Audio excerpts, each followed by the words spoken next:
La traite atlantique et l'esclavage, l'apogée du commerce et l'essor de la ville. Avec 1744 expéditions de commerce triangulaires, et plus de 550 000 hommes, femmes et enfants déportés d'Afrique vers les colonies françaises du continent américain, le port de Nantes se place en première position des ports négriers français pour l'ensemble de la période du XVIIe siècle au début du XIXe siècle.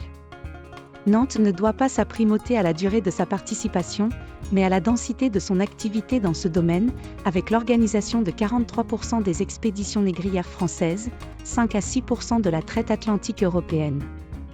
Le XVIIIe siècle marquera incontestablement l'apogée du commerce nantais et l'essor de la ville qui verra doubler sa population, passant ainsi de 40 000 à 80 000 habitants durant ce siècle.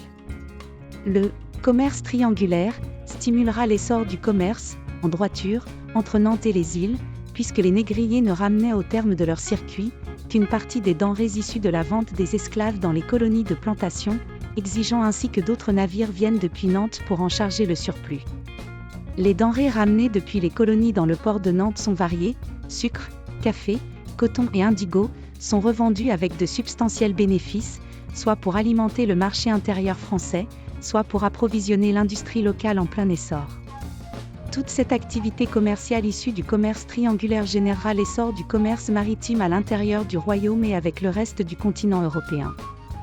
Le tonnage à destination des ports étrangers passe de 8 352 TX en 1702 à 30 428 TX en 1772, celui à destination des ports français passe de 32 276 TX à 61 686 TX.